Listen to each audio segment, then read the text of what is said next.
Amsal-amsal untuk Lemuel dari ibunya. Inilah perkataan Lemuel, Raja Massa, yang diajarkan ibunya kepadanya. Apa yang akan kukatakan, anakku, anak kandungku, anak nazarku? Jangan berikan kekuatanmu kepada perempuan, dan jalanmu kepada perempuan-perempuan yang membinasakan raja-raja. Tidaklah pantas bagi raja, hai Lemuel. Tidaklah pantas bagi raja meminum anggur, ataupun bagi para pembesar mengingini minuman keras. Jangan sampai karena minum, ia melupakan apa yang telah ditetapkan dan membengkokkan hak orang-orang yang tertindas. Berikanlah minuman keras itu kepada orang yang akan binasa, dan anggur itu kepada yang susah hati. Biarlah ia minum dan melupakan kemiskinannya, dan tidak lagi mengingat kesusahannya. Bukalah mulutmu untuk orang yang bisu, untuk hak semua orang yang merana. Bukalah mulutmu, ambillah keputusan secara adil, dan berikanlah kepada yang tertindas dan yang miskin hak mereka. Domba dan pengikutnya yang ditebusnya. Dan aku melihat, sesungguhnya anak domba berdiri di Bukit Sion, dan bersama-sama dengan dia 144.000 orang, dan di dahi mereka tertulis namanya dan nama bapanya. Dan aku mendengar suatu suara dari langit, bagaikan desau air bah, dan bagaikan deru guruh yang dahsyat. Dan suara yang kudengar itu seperti bunyi pemain-pemain kecapi yang memetik kecapinya. Mereka menyanyikan suatu nyanyian baru di hadapan tahta, dan di depan keempat makhluk dan tua-tua itu.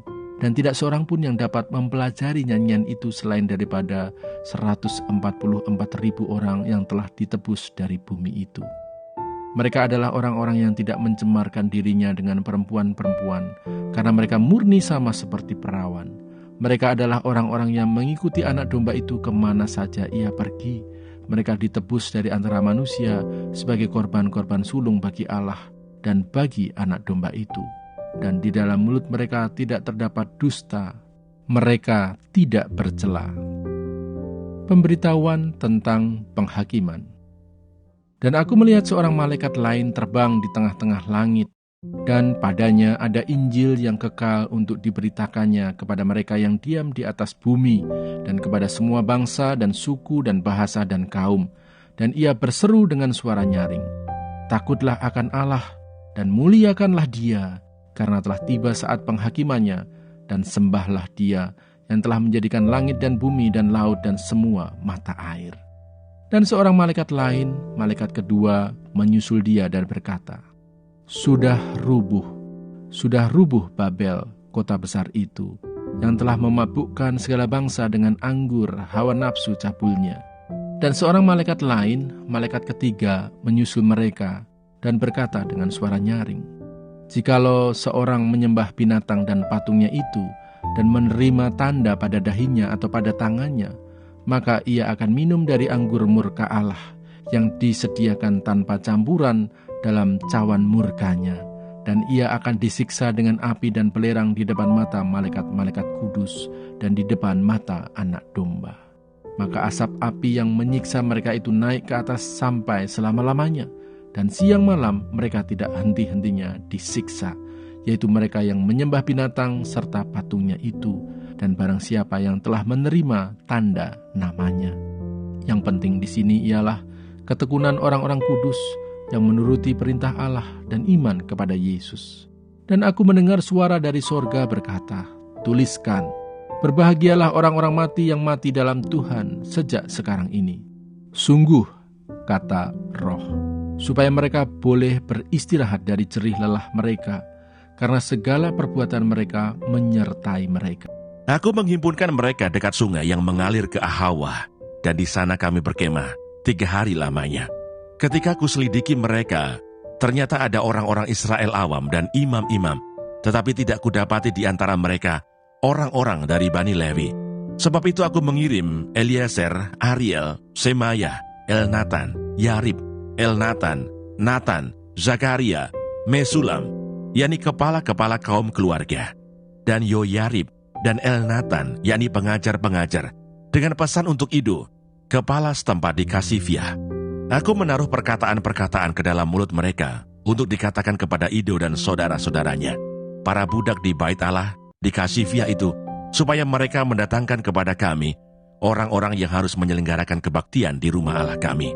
Kemudian karena tangan murah Allah kami itu melindungi kami, didatangkanlah oleh mereka kepada kami orang-orang yang berakal budi dari Bani Mahli bin Lewi bin Israel, yakni Serebia dengan anak-anak dan saudara-saudaranya, 18 orang.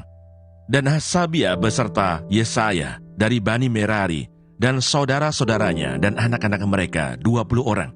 Dan dari para budak di Bait Allah yang diberikan Daud dan para pembesar untuk membantu pekerjaan orang-orang Lewi, 220 orang yang masing-masing ditunjuk dengan disebut namanya.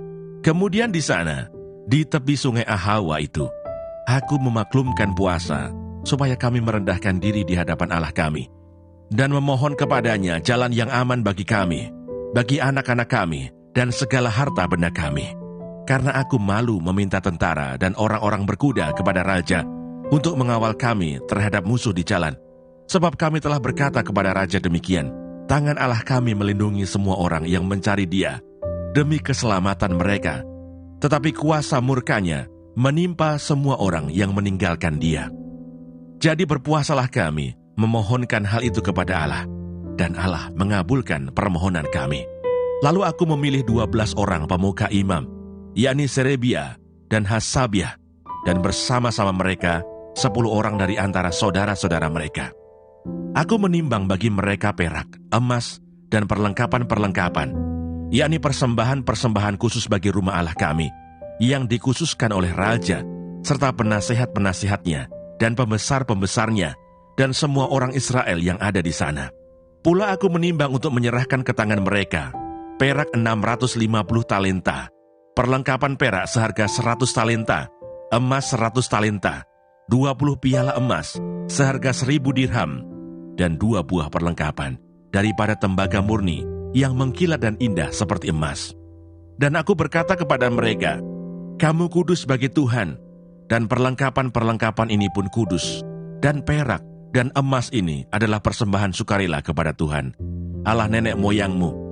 Rawatlah dan jagalah itu, sampai kamu dapat menimbangnya di depan para pemuka imam, serta orang-orang Lewi dan para pemimpin kaum keluarga orang Israel di Yerusalem, di dalam bilik-bilik rumah Tuhan. Lalu para imam dan orang-orang Lewi menerima perak dan emas dan perlengkapan-perlengkapan yang telah ditimbang itu untuk dibawa ke Yerusalem, ke rumah Allah kami. Tiba di Yerusalem. Kemudian berangkatlah kami dari sungai Ahawa pergi ke Yerusalem pada tanggal 12 bulan pertama untuk berjalan ke Yerusalem, dan tangan Allah kami melindungi kami dan menghindarkan kami dari tangan musuh dan penyamun. Maka tibalah kami di Yerusalem.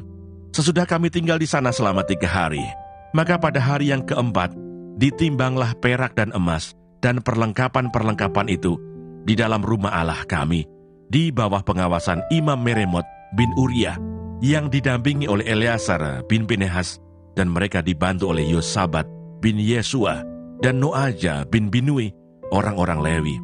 Semuanya dihitung dan ditimbang kembali, dan jumlah timbangannya dibukukan. Pada waktu itu juga orang-orang yang telah kembali dari penawanan, yakni mereka yang pulang dari pembuangan, mempersembahkan sebagai korban bakaran kepada Allah Israel lembu jantan 12 ekor untuk seluruh Israel, domba jantan 96 ekor, anak domba 77 ekor, kambing jantan sebagai korban penghapus dosa 12 ekor, semuanya itu sebagai korban bakaran bagi Tuhan. Mereka menyampaikan juga surat perintah raja kepada wakil-wakil raja dan bupati-bupati daerah sebelah barat sungai Efrat, dan orang-orang itu memberi sokongan kepada bangsa kita dan kepada rumah Allah. Esra pasal 9. Esra mengaku dosa orang-orang Israel dalam doa. Sesudah semuanya itu terlaksana, datanglah para pemuka mendekati aku dan berkata, orang-orang Israel awam, para imam dan orang-orang Lewi tidak memisahkan diri dari penduduk negeri dengan segala kekejiannya, yakni dari orang Kanaan, orang Het, orang Feris, orang Yebus, orang Amon, orang Moab, orang Mesir, dan orang Amori. Karena mereka telah mengambil istri dari antara anak perempuan orang-orang itu untuk diri sendiri dan untuk anak-anak mereka, sehingga bercampurlah benih yang kudus dengan penduduk negeri. Bahkan para pemuka dan penguasalah yang lebih dahulu melakukan perbuatan tidak setia itu.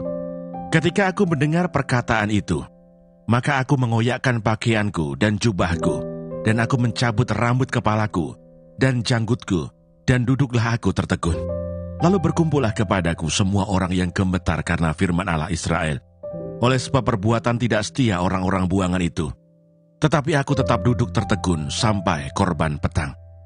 Pada waktu korban petang bangkitlah aku dan berhenti menyiksa diriku.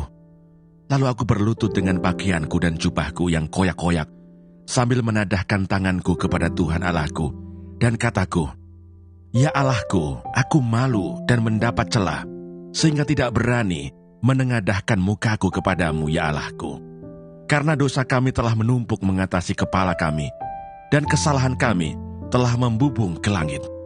Dari zaman nenek moyang kami sampai hari ini, kesalahan kami besar, dan oleh karena dosa kami, maka kami sekalian dengan raja-raja dan imam-imam kami diserahkan ke dalam tangan raja-raja negeri, ke dalam kuasa pedang, ke dalam penawanan dan penjarahan, dan penghinaan di depan umum, seperti yang terjadi sekarang ini. Dan sekarang, baru saja kami alami kasih karunia daripada Tuhan Allah kami, yang meninggalkan pada kami orang-orang yang terluput, dan memberi kami tempat menetap di tempatnya yang kudus, sehingga Allah kami membuat mata kami bercahaya, dan memberi kami sedikit kelegaan di dalam perbudakan kami. Karena sungguh pun kami menjadi budak, tetapi di dalam perbudakan itu, kami tidak ditinggalkan Allah kami. Ia membuat kami disayangi oleh raja-raja negeri Persia, sehingga kami mendapat kelegaan untuk membangun rumah Allah kami, dan menegakkan kembali reruntuhannya, dan diberi tembok pelindung di Yehuda dan di Yerusalem. Akan tetapi ya Allah kami, apa yang akan kami katakan sesudah semuanya itu? Karena kami telah meninggalkan perintah-Mu, yang Kau perintahkan dengan perantaraan hamba-hamba-Mu, para nabi itu, dengan berfirman, negeri yang kamu masuki untuk diduduki adalah negeri yang cemar, oleh karena kecemaran penduduk negeri, yakni oleh karena kekejian yang mereka lakukan dengan segala kenajisan mereka di segenap negeri itu dari ujung ke ujung. Jadi sekarang, janganlah kamu memberikan anak-anak perempuanmu kepada anak lelaki mereka, ataupun mengambil anak-anak perempuan mereka untuk anak-anak lelakimu. Janganlah kamu mengikhtiarkan kesejahteraan dan kebahagiaan mereka untuk selama-lamanya, supaya kamu menjadi kuat, mengecap hasil tanah yang baik, dan mewariskan tanah itu kepada anak-anakmu untuk selama-lamanya. Sesudah semua yang kami alami oleh sebab perbuatan kami yang jahat, dan oleh sebab kesalahan kami yang besar, sedangkan Engkau ya Allah kami tidak menghukum setimpal dengan dosa kami, dan masih mengaruniakan kepada kami orang-orang yang terluput sebanyak ini, masakan kami kembali melanggar perintah-Mu dan kawin-mengawin dengan bangsa-bangsa yang keji ini? Tidakkah Engkau akan murka kepada kami sampai kami habis binasa, sehingga tidak ada yang tinggal hidup atau terluput? Ya Tuhan Allah Israel, Engkau maha benar, sebab kami masih dibiarkan tinggal sebagai orang-orang yang terluput, seperti yang terjadi sekarang ini. Lihatlah kami menghadap hadirat-Mu dengan kesalahan kami, bahwasanya dalam keadaan demikian tidak mungkin orang tahan berdiri di hadapan-Mu.